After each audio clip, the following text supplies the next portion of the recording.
Good evening, everyone.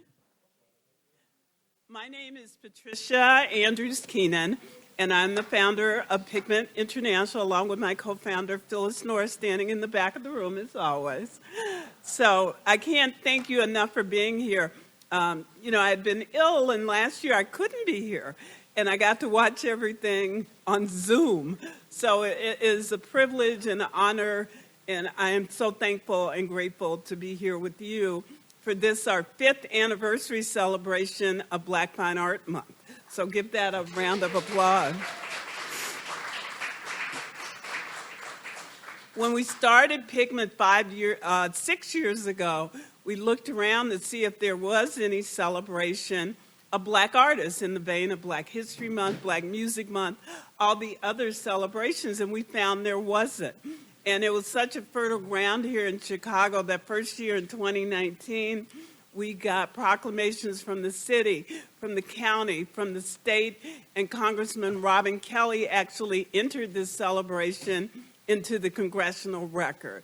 So we are just very thankful to her. We invited her, but she wasn't able to be here with us tonight. But we are so thankful for that. And since then, other places in the country have adopted it. I have counterparts in Houston who have done it. The city of Aurora last year recognized Black Fine Art Month. And in what I just consider amazing, I saw that Comcast is celebrating Black Fine Art Month this year. So it's a slow burn, but it's happening. My goal tonight is to welcome you. Danny Dunson, who's supposed to be here from the museum, couldn't be here. He was ill. So I am also offering our welcome on behalf of the DuSable, because for the last 5 years, DuSable has partnered with us as well, and we couldn't ask for better. They made the space available. They've just been really amazing to us. So give them a round of applause for their support of this effort.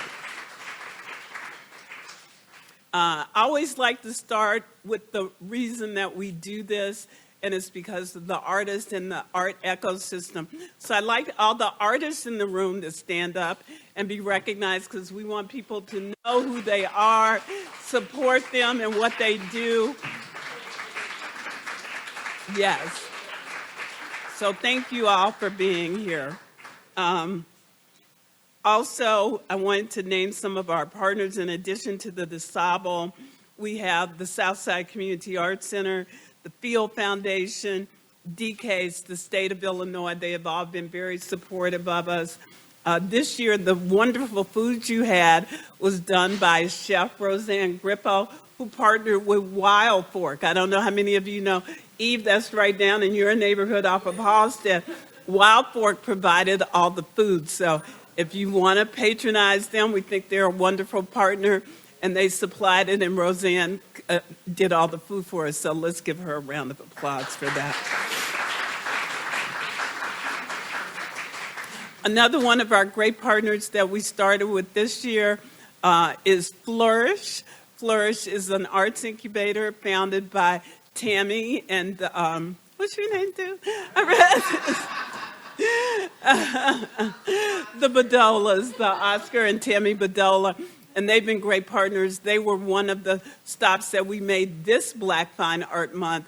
We participated in their accelerator program, and they had a wonderful event at Baker McKenzie where they talked about the business of art, and we were very pleased to be a part of that. So thank you guys for including us in your event this month. On your chairs, you have last year's Pigment magazine. That is our signature publication. It comes out annually. We do a newsletter every week that we send out digitally. But if you want the new news, if you want the new magazine, anybody have the new magazine in their hand? Okay, we have them, but you got to buy it. So we're going to give you this one for free, but you can always buy it. Oh, hold it up, Lois. So this is our conversation tonight. We're talking about abstract art. We've talked about representational art for the past 4 years, but we think there's a rich depth and breadth to abstract art that we want to explore. And I want to thank September Gray for bringing that to the forefront. She did an exhibition with us earlier this year at the Bridgeport Arts Center where, for the most part, it was non-representational. So we wanted to bring that to the forefront today. So we're excited about that. I also want to give some props to Joe Jones, that man in the cap in the back. He's designed our magazine for the last 4 years, working with Michael Woods, and I want to give both of them props for the work they've done with us. We would not have been able to have that magazine out this year if it hadn't been for Joe and Michael working together, so I really appreciate them so much. Tonight we have a special treat that I'm very excited about. Richard Hunt was such a gracious man, and he welcomed us to his studio at least 2 years, 3 years ago for Black Fine Art Month, and then he would do tours for us for other guests that we had in town. So we had a great appreciation and affection for him and his courtly ways. I call him the ultimate gentleman. So when the monument went up for Ida B. Wells, we were there and we got to meet Lori Little, who was working on the documentary. We've known Michelle Duster for a number of years, and she's done things with us in the past. So we are very excited to be able to tee up and let you see a little bit of this documentary. So I'd like to ask Lori to come up, and she's going to introduce that. Then we'll segue, and we'll have Angela Dua in the back. We'll do the panel. So thank you for being here, and I hope you enjoy the evening. Yes, so I just wanted to tell everyone tonight that we are, this piece that you're going to see tonight is a 30-minute work in progress of our new film, Richard Hunt, A Monumental Life, that will be probably ready to start submitting to festivals in a couple of years, because that's how long it takes to make movies. And actually, director Rana Siegel and our co-producer Vincent Singleton are this evening at the Chicago International Film Festival award ceremony with our film, The Light of Truth, Richard Hunt's monument to Ida B. Wells, which Michelle Duster is a big part of, storyteller in the film, and many people who, friends in Chicago, worked on that film. And that film will be screening on Sunday at noon at the Chicago History Museum, and Patricia will be moderating the panel. So, yeah, so do come out. I do see that there are still a few tickets left. So, and I put postcards on your here. So anyway, enjoy the film, and if you have any questions, talk to me after the film. Thank you. Let's give them another round of applause. One of my favorite things about documentaries is seeing how much time goes into it, right? So seeing cameos from Patricia and just other artists that we have connected with over the years, and to be able to have that documentation of Richard Hunt and to have him kind of tell us a little bit about his life and the meaning behind his work, I think is always so special, especially now that he is no longer with us. So let's give them another round of applause since we have both filmmakers here. Before we get into our panel tonight, I wonder if Lori or the other filmmaker would like to come up and say a few post words now that we have seen the work that you all have kind of done over the past few years.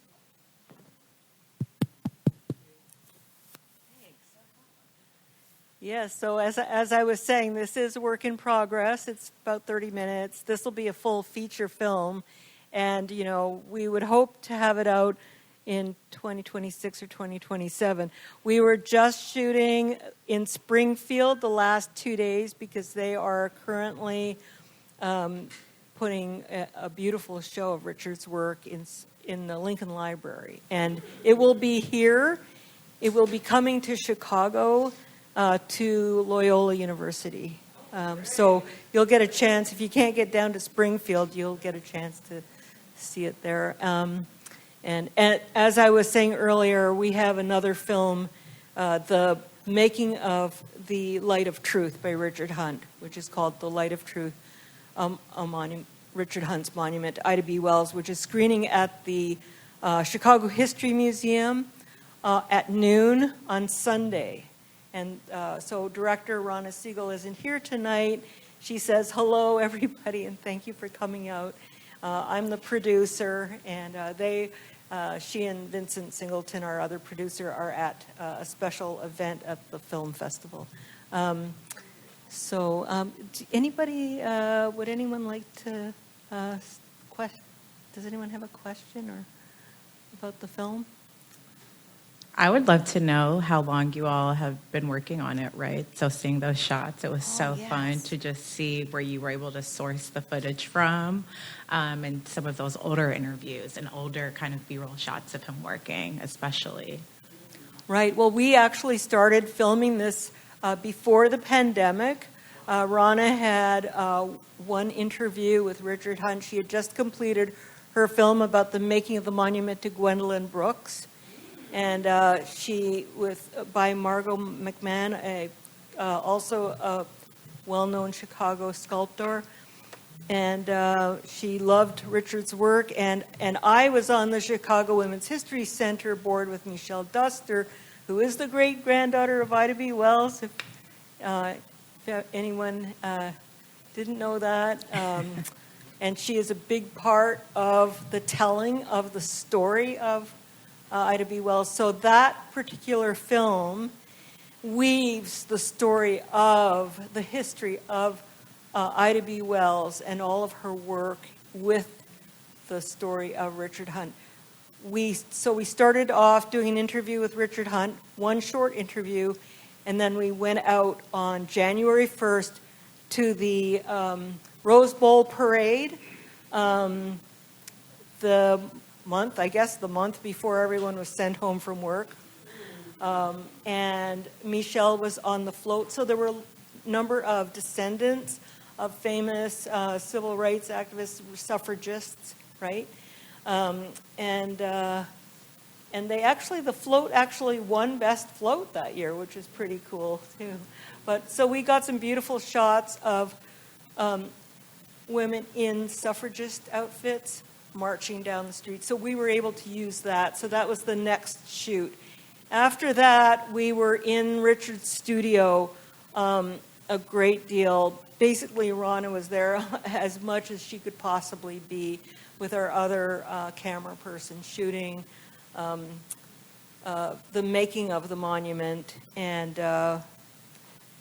so, so we were just like we are today down in Springfield. And then again, we're doing interviews. By the way, I wanted to mention to everyone here that because we're currently making the film and we are interviewing important people in the community who knew Richard, who have important stories to tell us, please contact us. We would be very interested in talking to you if you have a personal connection with Richard or you have family that do. Because we are indeed still making the film. And part of the reason this film won't be done for a while is the studio is currently making the final Emmett Till sculpture that's going to be in front of the restored house where Emmett Till lived in Englewood. And he lived just down the block from Richard Hunt. And so there's a maquette that Richard made, which is, of course, a smaller version, and they are currently making that sculpture. And then, of course, Blackbird will be installed at the Obama Library when that's unveiled. So that's something that's going to be happening, I think, in the spring. I'm not sure. So, yes, dear.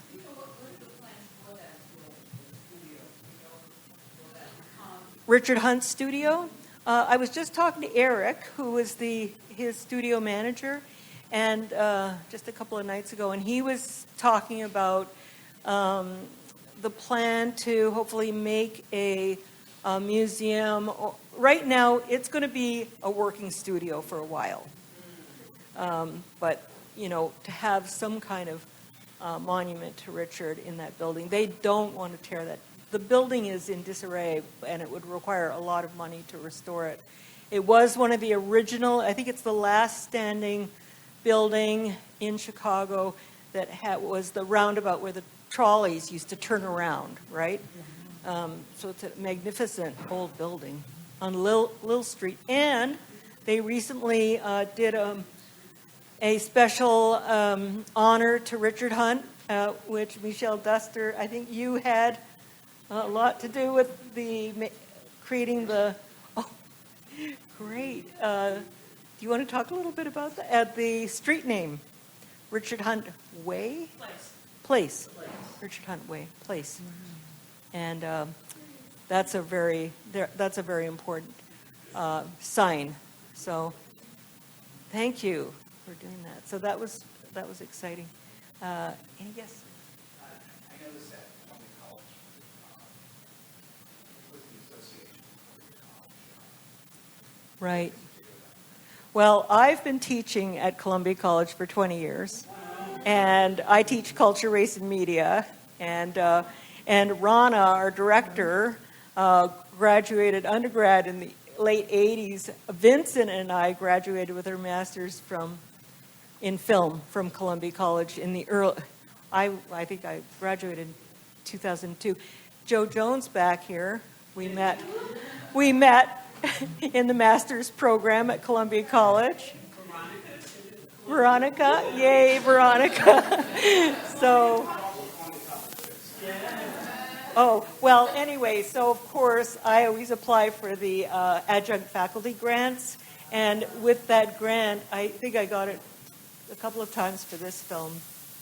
Helped us, pay our editor, pay some of our crew. And on that note, the film that we're doing right now, which I think you have a postcard on your, the Richard Hunt, A Monumental Life. There is a little QR code here, and we are raising funds. We did just put a GoFundMe together, and we just created a little website. So we're just beginning this process, and we're going to start writing grants and stuff. But as documentary filmmakers, what we do is we have our own equipment.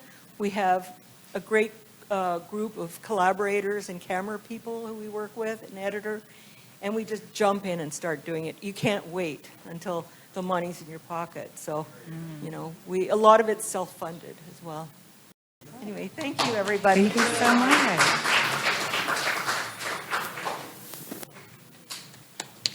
Okay, we are going to bring up our panelists for today's conversation. We have Pam Eatman, September Gray, Jamele Wright Sr., and Michelle Duster. Okay. Well, why don't we start by you guys telling us a little bit about yourselves and who you are and what you do. I have your bios, but I feel like it might be better to hear from you all. Sure. Good evening. My name is September Gray with September Gray Fine Art Gallery. We're in Atlanta, Georgia. We're a premier gallery specializing in contemporary works from emerging, mid-career, and well-established artists. In the Southeast, I represent artists all over the country. I have some very amazing artists actually out of Chicago. I'm watching this and I'm so emotional right now just seeing this film. I knew Richard Hunt very well, worked with him, spent considerable amount of time with him, and we just did a show earlier in the spring, the proteges of the Richard Hunt studio, which was amazing, and you could see the influence of his work on their work. So I just felt incredibly blessed to spend that time with him. But we work with a lot of abstract expressionist artists, and one of them is on the stage this evening or on the panel, Jamele Wright, and that's the work you're actually seeing on your postcards. But I'm happy to be here to engage with you and looking forward to the conversation. Pam. Good evening, everyone. My name is Pam Eatman, and I am the owner of Blackbird Gallery. Started Blackbird Gallery about 3 years ago. So it was my first entree into, I don't want to say the arts itself, but being a gallery owner. So one of the reasons why I went into that business is, number one, I am an artist. I studied art in school. And always wanted to follow my passion, but took the path of corporate America for 30, 40 years. So after some challenging times, I said, why am I not happy? What's going to make me happy?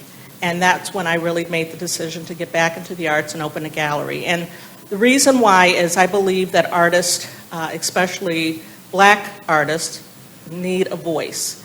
And they need an opportunity to not just be the ones that are on the cover of, magazines and so forth, but there's a new young generation as well as an older generation of artists that we need to be exposed to. It's about the story. It's truly, for me, about the story. And so Blackbird, is there to tell the story, represent artists from all over the world, as well as, most importantly, representing Detroit. And I don't know how much you know about Detroit's art right now, but the D is hot. The D is hot. It's always been hot. It really has been. Yep. So, especially with murals. I think we're the number 3 mural. And so anyway, looking forward to having this discussion tonight, and I pass it on. My name is Jamele Wright Sr. I am an artist and scholar. My undergrad is art history with a concentration in African American contemporary, and a minor in African American studies. My master's is in fine art that I received at School of Visual Art in New York. Like you, I had some changes in my life where at 32 years old, I decided to go back to school, and it took me 13 years to graduate undergrad. Yes, I am a believer. But it took those 13 years. I owned a gallery. I had 2 additional children, got divorced, and then took French for art history. All of those things are hard on different levels. And then I'm with 4 children at home. I moved to New York for 2 years to get my master's in fine art and finished at 47. So when you talk about old artist, I am an old artist. And I'm very grateful to be here. The one thing I want to say before we move on is the idea of creating a documentary on African American artists is, I think, incredibly important. I am one, as I told you, as an art historian, I am always looking for documentaries to watch on different artists. I'm always looking to read about new artists, and you can find books or readings about most artists, but very seldomly do you get to see the way an artist moves in the studio or get the way they think in the studio, to watch their practice in the studio. There are tons of really great documentaries on our less melanated peers, but you have very few that talk about us. So to create a documentary about Richard Hunt is monumental, heroic. My name is Michelle Duster. I am a writer. I've written several books, and people ask me how many. It's about 20 books that I've either written or contributed to.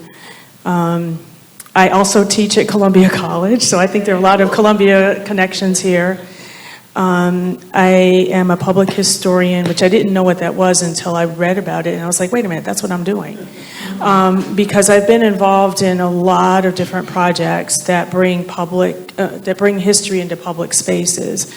And I felt that's very important because, as we all know, some people don't want to teach these things in school. And so I felt like, well, let's take it out of the schools and put it in public spaces. So I've been involved I've worked with Richard Hunt forever on the monument to my great-grandmother. Just briefly, I know we're just giving introductions, but just briefly, I know you're probably going to want to know, I worked on the committee. I started in 2008 working on the committee that had already been formed, and I was asked to join the committee to represent the family along with my father. And Richard Hunt was when I first started on the committee, the idea was to commemorate Ida B. Wells in some kind of way. But that was it. That was as far as the idea went.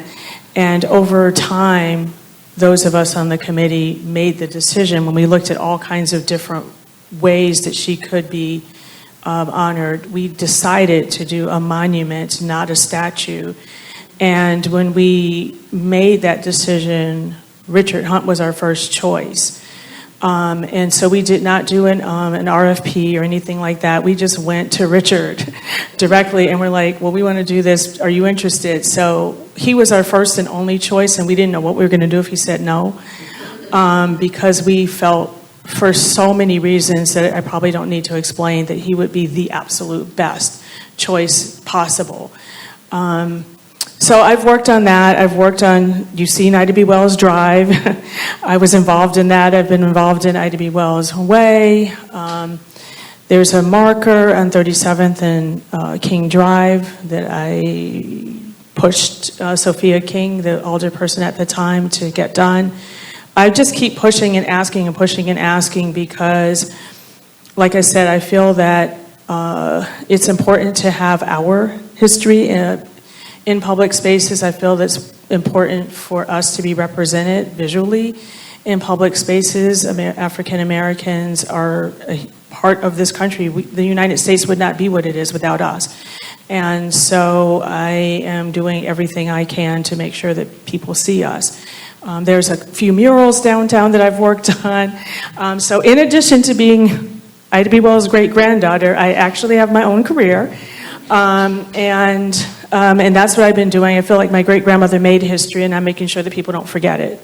I would love to hear kind of moments from the film that stuck out to you all, whether it be kind of things that he said that really resonated with you or specific pieces of work that we were able to get kind of further background on that you really appreciated. I think what really stood out to me is the man in his work. And that's kind of obvious, but, you know, he had such grace about him. And form. Form was important. Materials were important. But what you do with that material, you have two different people, and they're creating something out of the same material, but he took it so far. Mm-hmm. He injected his story, and again, for me, it's about the story. So the materials, every little shape, it's his vision. It wasn't contrived. It wasn't copied. It was pure form. And he just did some beautiful, gentle, giant pieces, and I look at him as being a gentle giant in his field. Mm-hmm. Mm-hmm. I'll just add something really quickly that you might not know. As I mentioned, I worked on the committee forever, half of my life. Starting in 2008. And as we were going along with the project, I started thinking, you know, this really should be chronicled, because I felt like we're having a person who I felt was a very significant person in our country's history, creating work about somebody who's well known in our history, and this should be chronicled. And I think Lori Little and Rana Siegel and I came up kind of with this idea at the same time. So it's kind of like, you know, within seconds. I had gone to a film screening that Lori did of the Women's March.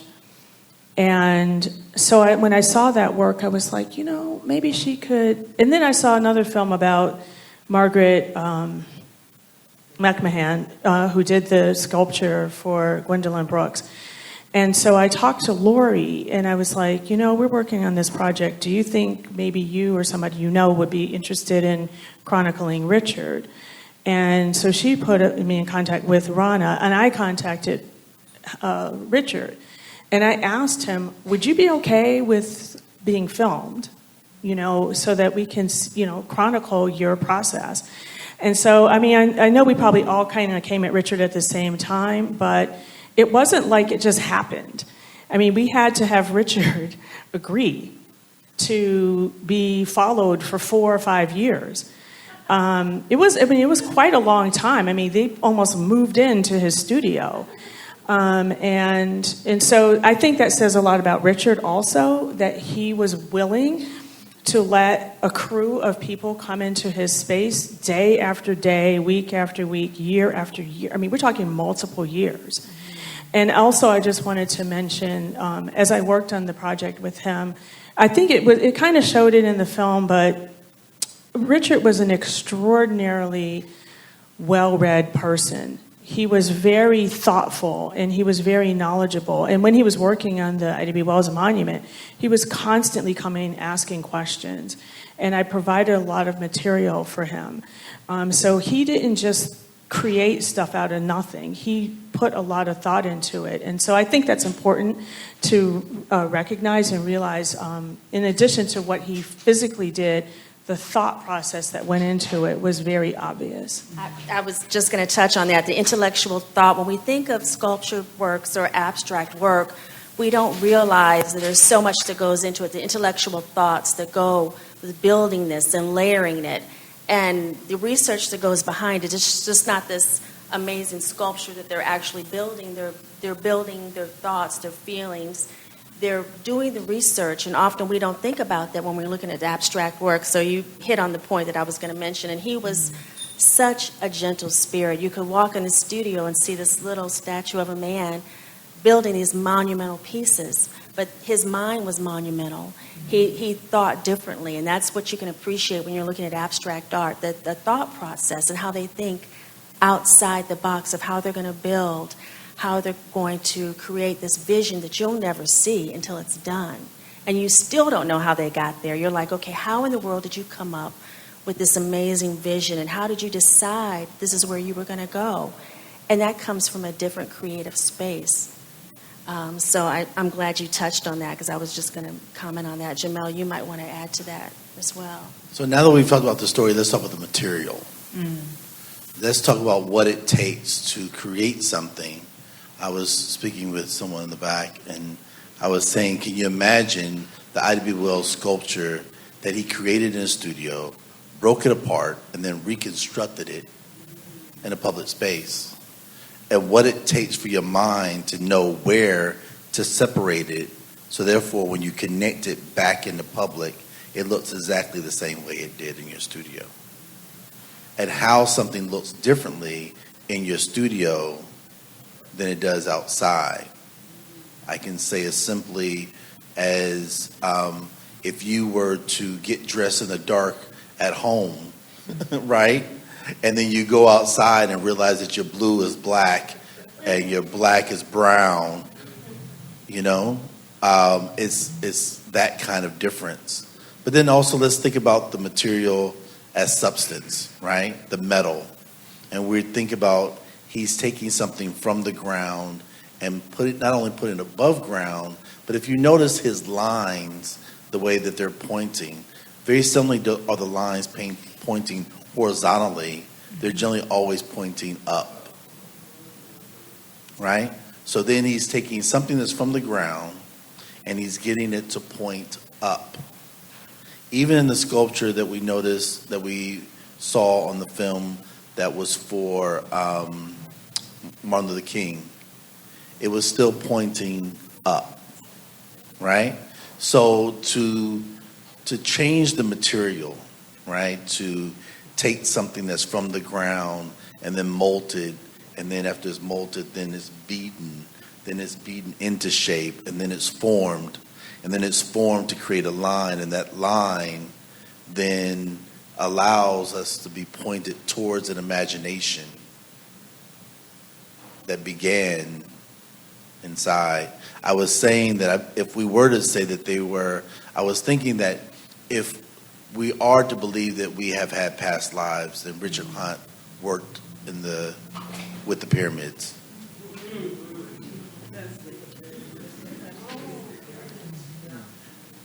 because the way that he was able to calculate all that information in his head before it was manifest into the world, and that it will now last forever. Yeah, I just want to add something to that as far as when I first started working on the monument project, I didn't know anything about what it takes to make a sculpture. And one of the things that Richard took into consideration, which obviously needs to be done, is engineering. He had to know what was underneath the ground, as far as sewer lines, as far as how much weight that plaza area could hold.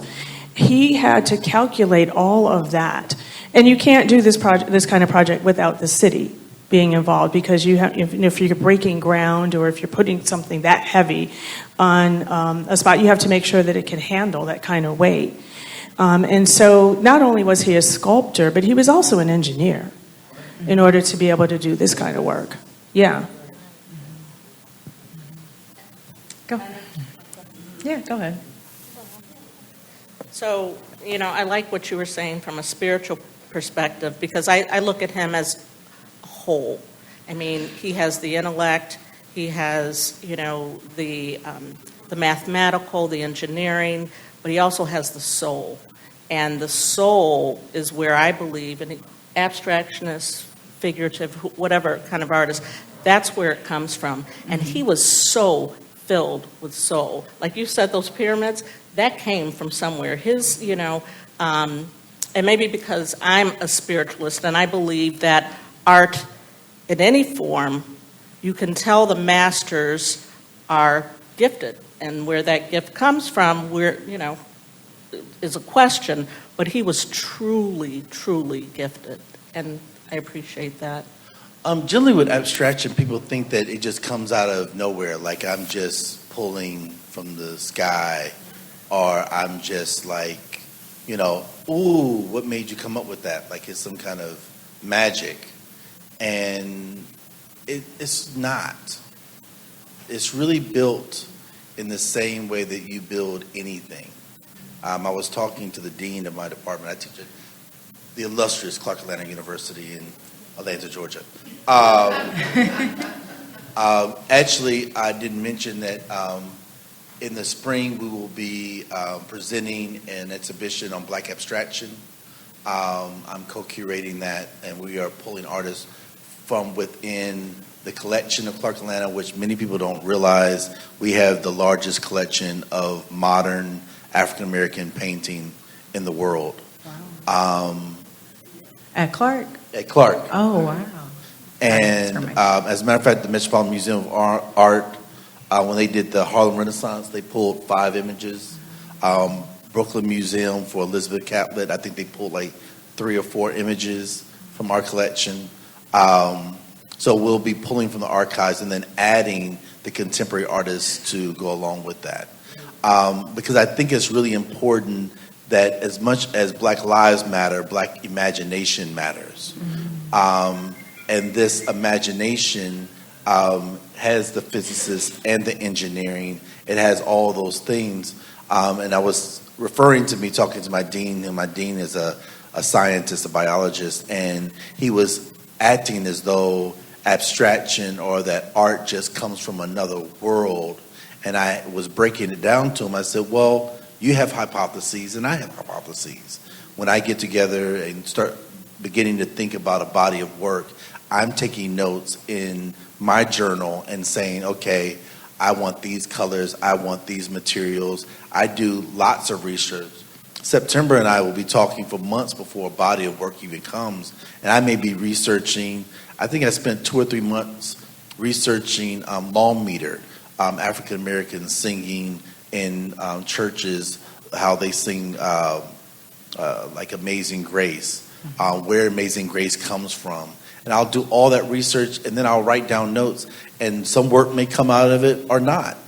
So I know a whole bunch of useless information, to just say that. But because of all that information, you're gathering information to inform what you're going to do. And, you know, for every body of work, I curate a playlist as well. So I'm thinking about music, or I'm thinking about something that makes me feel something, and then I'm doing the work on paper where I am reading articles and I'm thinking about ideas. I'm looking at past artists. I'm watching documentaries. I'm reading books about artists, and then I begin taking those notes, and then I go to the studio. So I was explaining to him that my output, my paintings, are the same as his results. My paintings or sculptures are the evidence of my research. And I will add, before I pass this on, that I believe, and I'm in Atlanta, I'm considered extremely opinionated. I believe that if you can look at someone's work without reading the tag, they've done their job. If you read the tag to try to figure out what it is they're doing, they haven't done the work. If they have to write a whole paragraph next to what they've done, write a book. This is not for you. The work should all be there. And that's what you see in Richard Hunt. When you look at the Ida B. Wells sculpture, you know exactly what he's talking about. You don't have to even know that's Ida B. Wells. You can see that in the work. What do you say to abstract art that does require that caption, right? That does require or look for interpretation by the artist? I just wanted to add one thing to what Jamele said. As far as the Ida B. Wells monument, and I just wanted to quickly say that what you see at 3729 South Langley was not the first version. Richard Hunt worked on our project from about 2010 is when we originally signed the contract until 2021 when it was installed. That's 11 years. The first version that he had compared to what was installed is completely different. Over those years, he kept tweaking and changing and editing, and even after he showed us the final, what we saw installed was different. So he kept on changing it. It's a process, and that's one thing I think nobody really sees that. They just see the finished product, which is the same with a lot of art, even writing and on other things. Nobody sees the first draft. But I think everybody here understands that the last draft is not what it originally was. It's like you just keep growing. So going back to my question, kind of looking at the idea or theme of like what abstract art is, right? Some artists would say that they encourage interpretation, or they encourage the public to read their captions or to engage with others or form their own opinions. But I feel like, Jamele, what you just said kind of not contradicts, but goes against what the general, I think, idea of what abstract art is. So I would love to hear you all's thoughts on that. I can. I know, I feel like you I didn't want to be the male dominating of the panel.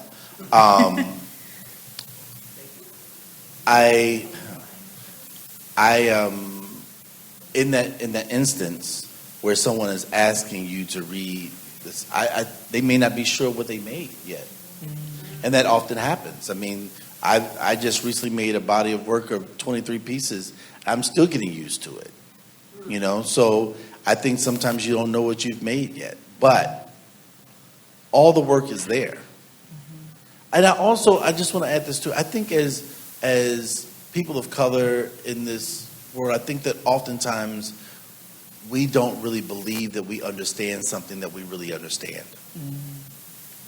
Meaning that sometimes you're standing in front of it and you know exactly what it means. You know what it means to you. You can feel it on the inside. But we feel it as though we don't really know art. We'll say, well, I really don't know art. Art is kind of, it's subjective, and it's not. You know good art when you see it, and you know when it's bad. Yikes. Okay? But what I'm saying is that when you're looking at that work, and then you look over the title, and you're like, yeah, that's what I was thinking. It's because you know it in here. They've done the work. If you look over there and it doesn't match up with the way you were feeling, they're not done yet. And that's okay. Because I work with so many abstract artists, I look at it as jazz. When you're going to hear a great concert and they're doing improvisation and they just decide to play something that's not really written and just play from their soul and their spirit, and they're giving you this great piece of music, and you're like, this is incredible. I love it. And they've riffed off of something. It wasn't composed. They've just decided to play from their heart and their spirit. That's like abstract for me. You love it. They could never replicate it. They could never play it again. It's going to happen that one time. And you either get it or you don't. And Jamele and I, we have this talk often of why do we always need a conversation or this 10-page statement on a piece of work. If the work is good, it's good. Often we see work and there's something about it that captures our spirit, our soul, our essence, or we've created in our mind what we see. I'm going to recount a story. I had a piece of work from another artist a few months ago. A client came in. She said, oh, my God, I love this work. I want to buy it September. She saw the work, and in her mind, this work represented something of a black woman, beauty. It represented all of these amazing, beautiful things of joy, of color. She just saw what she saw. By the time I left the room, the artist comes up and says, do you want me to tell you about the work? Well, the artist decides to discuss the work. It wasn't what the woman saw, so the woman says, well, I don't want the work now because you've taken away from what I saw. Right. And she said, September. I was like, what? She says, I don't want the work now. When she told me what the work really meant, it just took something away from me. She said, I like her practice. I like her medium. I like how she constructs this work and the use of material, but she ruined it for me. And I said, I'm so sorry. And that's to say that you, like you said, you know what you like. You can inform your own ideas. Don't let someone else tell you that story. And I think with abstraction, the artist has the freedom, the artistic freedom to create. That's what they do. Each decade, there's new bodies of work that come out. You know, artists have always been interpreting and reinterpreting their work. We can go back to the Renaissance period, the Romantic period, the Impressionism period. They have the freedom to do that. That's why it's called artistic freedom. And we have to allow that. We can't pigeonhole them and say, well, you've got to create this apple or this still life, and you've got to paint it over and over again. We need that expression. We need that intellectual curiosity to be seen, even if we can't create it ourselves. And I think that's the beauty of abstraction. You're creating something that we can't envision. You haven't boxed us in. You could paint a cat 20 times, but if you decide, I've got a different version of this cat, but it's going to be my interpretation of what this cat makes me feel or what I think about this cat. So I think that's the beauty of what you do. And often, again, it's not that hard to understand, but sometimes when we just don't, if we can't understand what the artist is saying, we're thinking, well, is this really art? We can't relate to it, or well, why should we relate to it? They're just colors thrown together, but there's a lot of intellectual curiosity gone into that piece. Just like with Richard, you know, he's manipulating this bronze, this steel, and he's creating what he wants. Now, do we have to understand it? No, but we can see the beauty. We can feel the beauty in it. And sometimes that's what beauty is. It's something that can be felt. And I think that's what makes it real when I look at abstraction. Just real quick to riff off of what you said. You're talking about jazz and improvisation. Yes. I think about the song My Favorite Things, right? So we have My Favorite Things that's done in the musical. Right. We have My Favorite Things that was done by John Coltrane. And then Outkast did a version of My Favorite Things, right? So you have these three different versions of My Favorite Things. And Al Jarreau, the opera singer. Yes. Yes. And Al Jarreau. Yeah. So we Kathleen. right. Yes. So then we have four different versions of My Favorite Things. We still know what it sounds like, and yet they were able to add something to our understanding of that. But we still knew what it was when we heard it. Right. And they're still injecting their vision or their soul. It's intrinsic, and it becomes extrinsic, right? You know, it's funny you should say that. So a lot of people look at it as you either strictly an abstraction, you like abstraction, or you like figurative, but we're people, and we like to see and feel different things. So a lot of, what I have in the gallery is more representational, figurative, but it's funny, I've always been attracted and grew up with abstraction.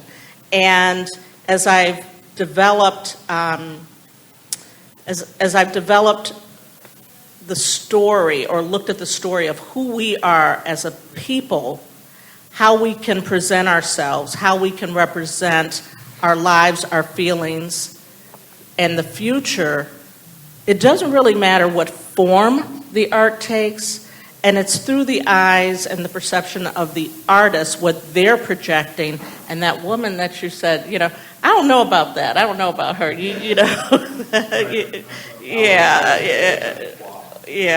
don't know. And If you sometimes love have to- something, how can you But you have reject to it? let, you have to let the art be. And sometimes Right. people don't need an explanation. No. If they feel something, that it's there, And I think that you have to let it be. Sometimes you don't need to come in and interrupt what they're feeling. Right. Right. But I agree with that It's- as well. If you it's love it, tough. you love it. But Right. in their mind, what they saw, because I think art is subjective. I think everybody likes something different, and they're Right. going to see something different. Right. But you just don't know. So I think you have to let people enter on their own and appreciate it on their own. You might see a piece that's amazing. I could think, why would you like that? I don't see anything brilliant about that piece. But you have to let people enjoy what they enjoy. Right. I'm in the selling art, so if they want to buy it, let them buy it. But I think it's important. It's a Right. raptor in a jungle. Right. Hey, I love that raptor. Especially in today, now it's tough. Right. But I think that, you want to? I know it seems like people are starting to want to go. So I'll just be really quick. I just want to talk about for just the Ida B. Wells Monument. We chose Richard Hunt because Ida B. Wells, we felt, was a very multidimensional person. As many of you hopefully know, she was a journalist, a suffragist, a civil rights activist. She was involved in everything from 1870 till 1931.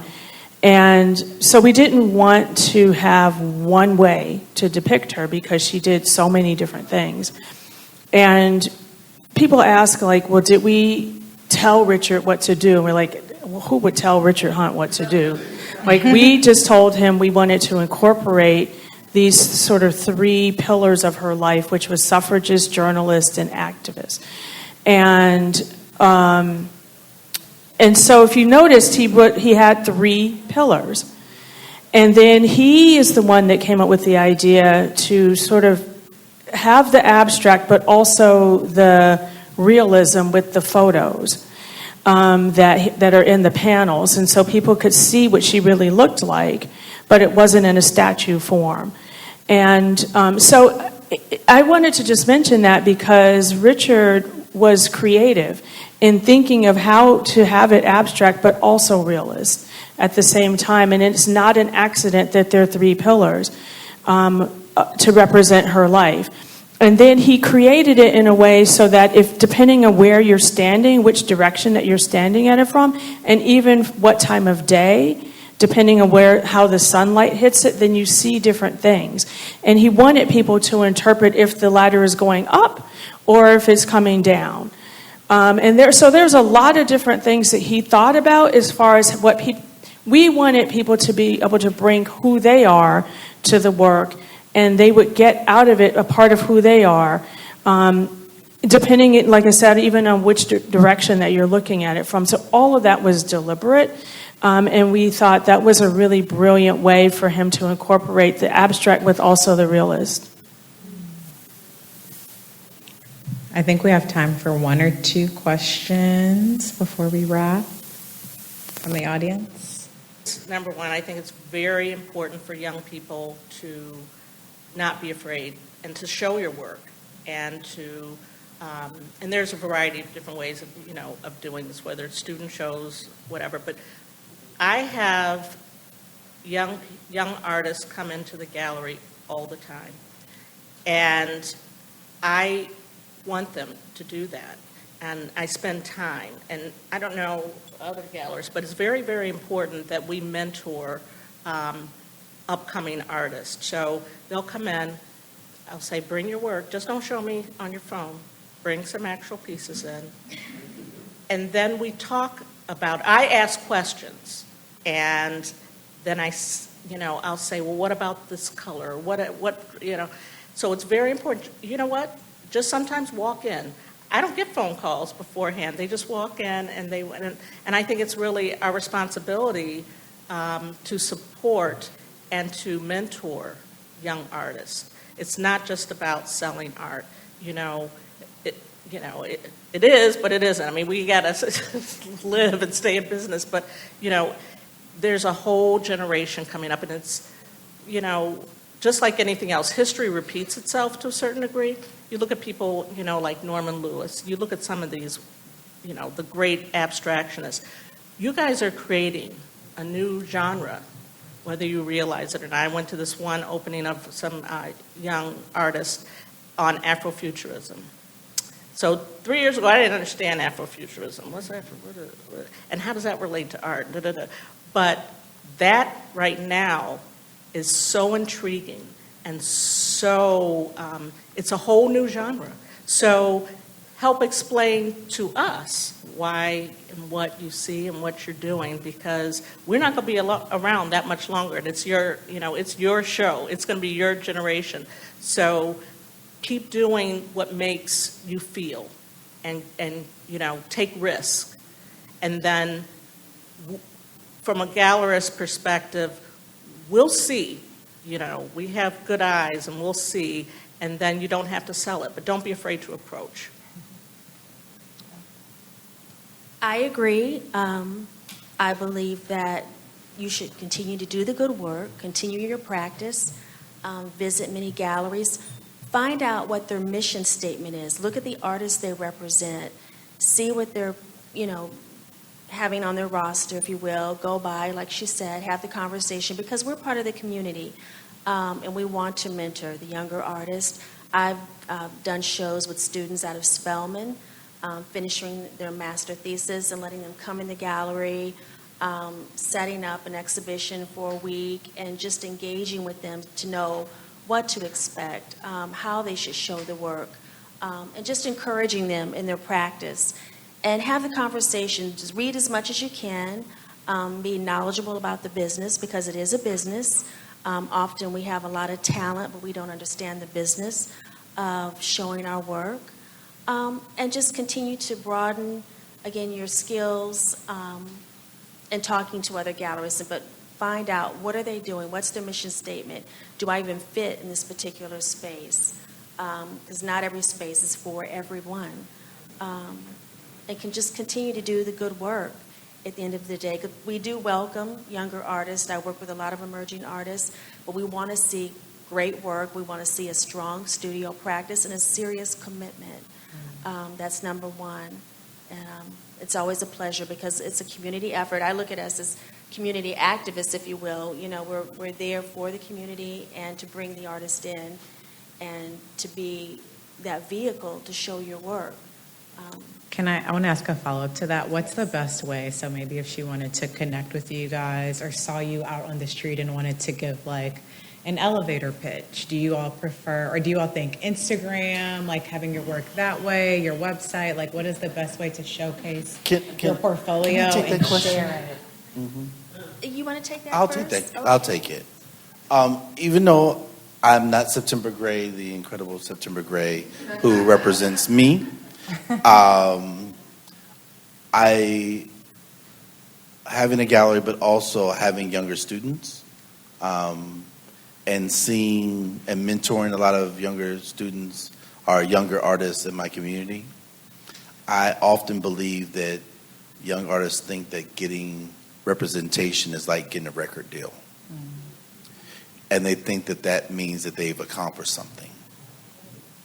And I would say that doing the work is the accomplishment.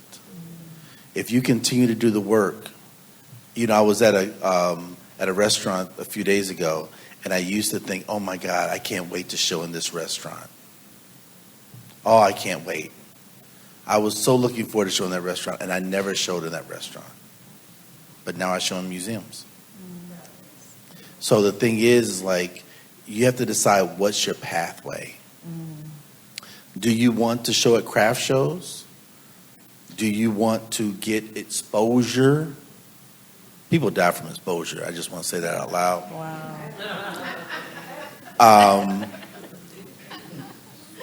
Or do you want to put in the work towards museums? And if you want to put in work towards museums, it takes a lot of discipline. It takes a lot of discipline because there's times where you have to do certain things and not do certain things in order to stay in the face of gallerists, gallery owners. I would also say it's like dating, very much like dating. You see someone you like, that's a gallery you're interested in showing in, then you go and talk to the gallery owner. You don't push your work immediately. You go to the exhibitions, you find out what kind of people are going there. Are those your kind of people? You see the work. Is that your kind of work? You see the artist. You talk to them. Hey, do you like this gallery? Hey, show me your artist practice. Hey, what do you think about what I'm doing? And then after some time, then you say, is that still the gallery that I want to show in? Is that still what I want to do?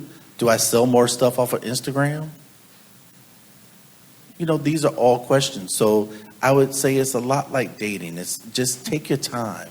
Don't rush into it.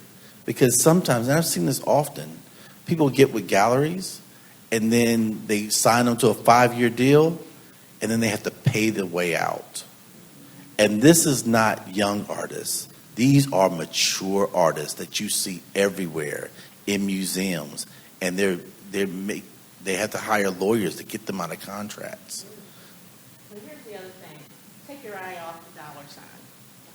Because one thing that I know when an artist isn't that serious, when they're just making all this work, and they're pricing it Oh my God. at such a level of where their experience is not there. Van Gogh dreams. So, and I have artists that have been working for years doing, older, like 50s, 60s, and they're pricing their work, and they're in museums, and they're pricing their work lower. Take your eye off the dollar sign. They trying Do to the sell. work. They're trying, and I know we all have to Yeah. live. I mean, that They're trying to we're sell. we're not doing this for free, but You have to earn it. That's why I said As put in the Whistler work. said, you're paying for my 40 years of doing this work. And I remember when you and I met, you said, September, what's the most important to me is to be in museums and institutions. That's where I want to see my work. And that's when I knew you were a serious artist. Mm-hmm. You said, money's not the first. Of course, we want to make money, but I want to be in museums. Because I'm fat. I'm hungry. I spent half the day at Harold's today. I just want to say that. And Savannah, you want to know how to approach galleries. The worst thing to do is to come to an opening night Woo, and show your work. and show your Oh work. my God. That's the worst time. We're there to show that work for that artist, so we're busy. So it's always good to make an appointment, call and say, do you mind if I come and just talk with you and make an appointment? That's the best way to do it when it's quiet during the week, and we can give you one-on-one attention and time. And honestly, that's how I met September. The secret is I saw someone else on Instagram who was working with September, and I know he's all about money, so I knew that, like, if he was with September, she was about money too. So then I was like, but I was in grad school at the time, and I made a phone call to her, and I said, hey, can I come and talk to you? I will be back home in Atlanta on my break. Can I come and just sit down and chat with you? And I was a man of my word. I called her up when I got home. We sat there. We talked maybe 20 minutes, not that long, just 20 minutes. And just filling each other out.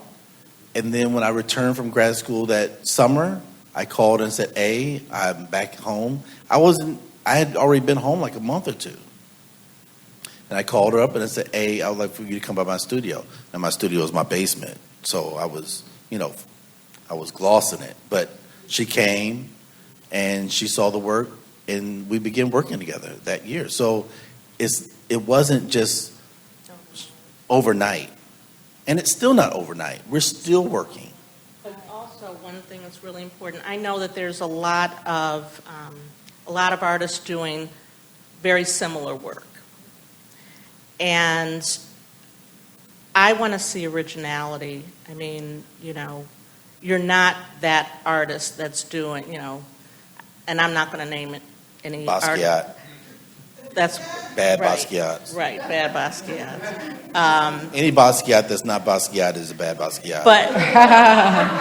But for me, when I go on Instagram and I'm looking at work and I'm like, wait a minute, I just saw work. They changed this, but it's basically the same piece, even down to the same colors.